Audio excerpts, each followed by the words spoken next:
Nosso Senhor compara o céu com uma grande festa, a festa de um grande banquete.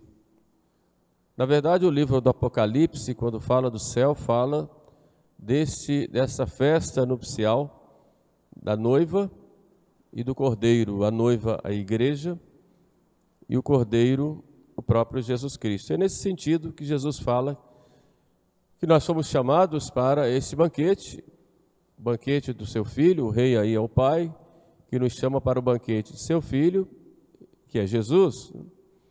Os primeiros chamados rejeitaram, foram os judeus, poucos se converteram, poucos aceitaram. É verdade que São Paulo diz que os judeus se converterão no fim do mundo, vai ser um dos sinais do fim do mundo, vai ser a conversão dos judeus. Mas depois então, Deus então nos chamou. Nós que somos dos gentios, os não judeus, somos chamados a participar desse banquete, esse banquete que se serve para nós. O banquete da Eucaristia, o banquete da Palavra de Deus e o que é melhor, o banquete do céu, que será uma festa eterna, com as alegrias que durarão para sempre, onde não haverá nenhuma lágrima, nenhum sofrimento, nenhum remorso. O contrário das trevas exteriores, onde há choro e ranger de dentes, o choro do sofrimento, o ranger de dentes do remorso, dos vermes eternos do inferno, para o céu, a alegria, a presença de Deus, amor, paz, felicidade eterna. Mas para participarmos de tudo isto, Deus enviou o seu Filho. E toda a vida de Cristo foi com um objetivo, para nos restituir a veste nupcial da graça. São Paulo fala, revesti-vos do homem novo, revesti-vos do homem transformado pela graça. Quando nós fomos batizados, o Padre impôs sobre nós uma veste branca e disse, recebe esta veste branca, que procurarás levar sem mancha até o tribunal de nosso Senhor Jesus Cristo para possuires a vida eterna. E essa veste branca é a veste da graça. A graça chamada habitual ou graça santificante. Essa graça nós recebemos no batismo. O estado de graça, o que é viver na graça santificante. E o que é a graça santificante? A graça santificante é uma qualidade da alma, ou um bem da alma, ou um dom da alma, a definição não é muito clara nesse sentido, não importa, mas através da qual nós participamos da vida do próprio Deus. Temos a vida divina em nós. O fogo do amor de Deus habita em nós, de modo claro, em que nós passamos a participar da vida do próprio Deus. Nós somos como que deificados. Santo Agostinho resume isto quando ele diz, o Filho de Deus se fez homem para que o homem se tornasse Deus. É claro que não vai se tornar Deus do ponto de vista substancial, porque nós somos a natureza humana, mas nós somos que arrebatados pelo próprio Deus, somos divinizados ou deificados, passamos a ter a vida divina em nós. Os santos padres fazem algumas comparações para nós entendermos um pouco esse mistério que acontece na nossa vida pela graça. Alguns padres dizem que é como a cera, São João Maria Vianney gostava de usar esta comparação, como a cera que se junta com cera e a gente mistura e fica uma coisa só, assim a alma mergulhada em Deus.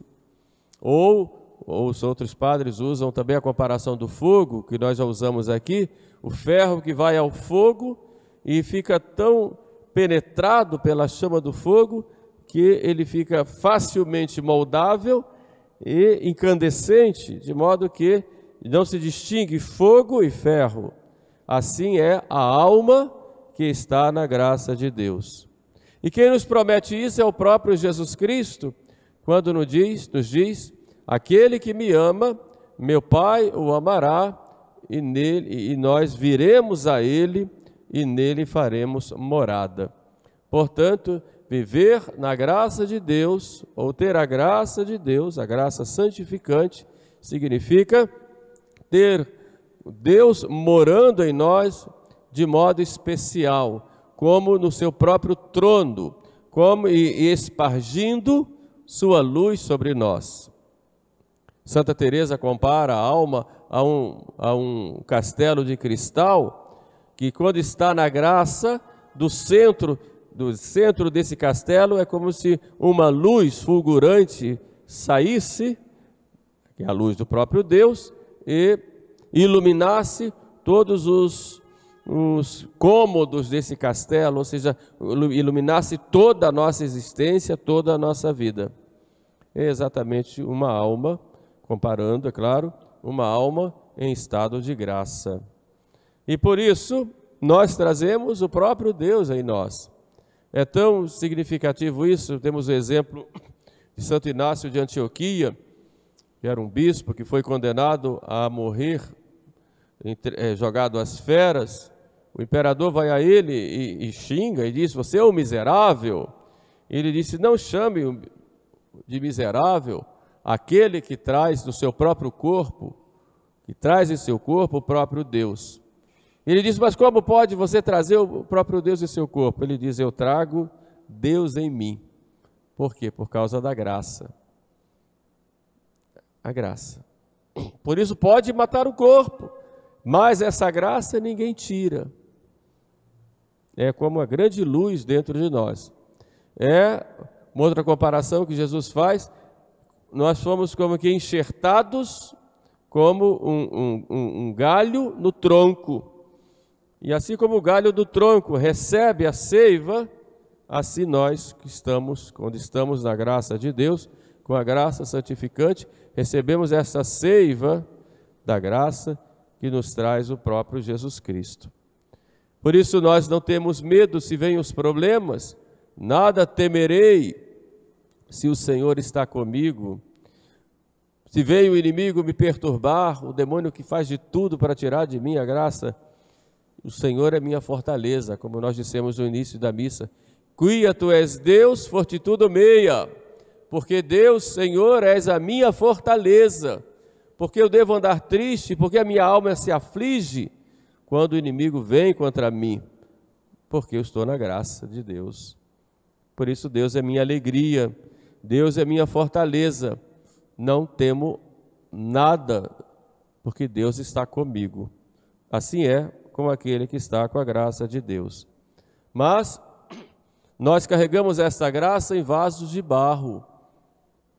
São Paulo fala, vasos de barro, frágil, podemos perder.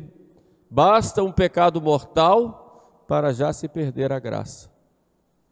Por isso o demônio trabalha muito para tirar de nós a graça. Quando nós fomos batizados, o Padre soprou sobre nós e disse: ex habeo imundo spiritus, sai dele, espírito imundo, e dá logo o Espírito Santo Paráclito, e dá lugar ao Espírito Santo Paráclito. Portanto, pelo batismo, o demônio saiu e deu lugar ao Espírito Santo. E ficou ali com a graça. Mas quando vem um pecado, nós fazemos uma péssima escolha. Às vezes por causa de um momento de prazer, por causa de uma palavra, por causa de uma pessoa, para não desagradar alguém, ou por causa de um programa de televisão, por causa de um vídeo na internet, por causa de uma palavra que nós não deveríamos ter falado, por causa de uma atitude, enfim, por causa de um gesto, por causa de uma decisão errada, para agradar aos homens, ou para agradar a nós mesmos, ou para nos livrarmos de certas situações que para nós são embaraçosas, nós terminamos cometendo o pecado mortal. E aí, o que ocorre? Expulsa-se o Espírito Santo da alma e dá lugar ao diabo de novo. Perde a graça. Como nós sabemos que carregamos esta graça com vasos de barro, nós temos que nos cuidar. Primeiro, para que a graça cresça, ela aumente em nós, e vai aumentar pela oração, pelos sacramentos, pela prática das boas obras, por outro lado, temos que nos cercar de cuidados. Por isso disse nosso Senhor: vigiai e orai para não cairdes em tentação, porque podemos perder a graça de Deus. Mas temos que valorizar essa graça em nós. Quando fez a sua primeira comunhão, São Domingos Sávio, menino de 12, 13 anos, ele fez algumas promessas a Jesus, e ele dizia: primeira promessa que eu faço a Jesus agora que eu recebi na Eucaristia, não vou mais faltar à missa no domingo. Segunda promessa, vou comungar o maior número de vezes possível, dentro das normas. Terceira, vou rezar todos os dias. E quarto, antes morrer do que pecar. Antes morrer do que pecar. Ah, se nós educássemos nossas crianças e nossos jovens, que tantas vezes se colocam em ocasiões de pecado e não valorizam este fogo da graça que tem em seus peitos, que dão força a essa juventude, a graça santificante, e às vezes por um momento, por uma distração, por um descuido, por uma vaidade, se perde a graça. Antes morrer do que pecar. Santa Maria Goretti, uma menina bonita, italiana, 13 anos, por aí, sempre assediada por um homem que frequentava a sua casa, queria seduzi-la sexualmente, e ela sempre fugindo: não posso, não vou ofender a Deus, não vou perder a graça, não vou pecar. Até que um dia ele a encontra sozinha lá pela cozinha e tenta mais uma vez, e ela resiste. Por quê? Porque não queria perder a graça de Deus. Ele então pega uma faca e ameaça, e ela prefere a morte. Depois de várias facadas, ela continua firme e prefere a morte do que pecar. E na ida para o hospital, ela disse: ofereça a minha vida pela conversão do Alexandre, que tinha sido, que tinha esfaqueado. Ele foi preso, foi para a cadeia, e lá na cadeia ele se converteu. E quando ela foi canonizada, ele estava lá na Praça de São Pedro, na canonização dela. Mas ela não pecou. Ah, meu Deus, se nós valorizássemos a nossa graça, a graça santificante em nós. Branca de Castela dizia a seu filho Luís, São Luís, rei de França: prefiro te ver morto aos meus pés do que te ver cometer um pecado mortal. Como nós temos que ter horror ao pecado, e sobretudo o pecado mortal, porque tira de nós a vida divina, a vida da graça. E às vezes as pessoas vivem assim em pecado como se fosse a coisa mais normal do mundo. Não se importam nem um pouco. Os antigos romanos, quando queriam castigar alguém, existia uma pena que era amarrar um cadáver à pessoa, e a pessoa ficava lá amarrada àquele cadáver, e o cadáver ia apodrecendo, é claro, e a pessoa ia aos poucos morrendo também com aquele cadáver apodrecendo a seu corpo. Nós vemos que sem a graça de Deus, as pessoas se tornam verdadeiros cadáveres ambulantes. Sorriem, cantam, se divertem, trabalham, caminham de um lado para o outro, fazem negócios, estudam, passeiam, mas são cadáveres ambulantes. Por quê? Porque não têm a graça de Deus. Estão sem a graça santificante. E se morrer nesse estado, vai para o inferno, vai ser condenado para sempre, porque escolheu ficar sem a graça. Escolheu não estar com nosso Senhor. A graça nos torna filhos de Deus. E é exatamente isso que aconteceu no nosso batismo. Nós nos tornamos filhos de Deus, filhos adotivos, é claro, mas filhos de Deus e herdeiros do céu, porque a graça nos destina à vida eterna. Ela faz a alma bela. Santa Catarina de Sena teve a graça de ver uma alma em estado, né, de graça santificante, com a vida divina, era algo esplendoroso, né? Santa Teresinha, quando morreu, sua alma deixou o seu corpo, o seu Carmelo ficou todo perfumado, uma alma em estado de graça. São Bento, quando a sua irmã Santa Escolástica morreu, ele, do alpendre do mosteiro, ele soube da morte dela, porque viu-a como uma pomba branca subindo ao céu. Era uma maneira simbólica de Deus mostrar o que é uma alma em estado de graça. Pelo contrário, uma alma em pecado é algo horroroso. Santa Catarina de Sena tinha uma sensibilidade que, quando ela se encontrava com uma alma em estado de pecado, ela começava a ter ânsia de vômito, e vomitava mesmo. E quantas vezes nós estamos tão apodrecidos e não temos esse cuidado de viver na graça de Deus. É a única coisa que nos importa aqui na terra. Posso ter muitos bens, posso ser uma pessoa famosa, ser aplaudido, ter muito dinheiro, sucesso no meu trabalho, família boa, grande, enfim, posso ter muitas coisas do ponto de vista humano, mas se eu não tenho a graça de Deus, não tenho nada.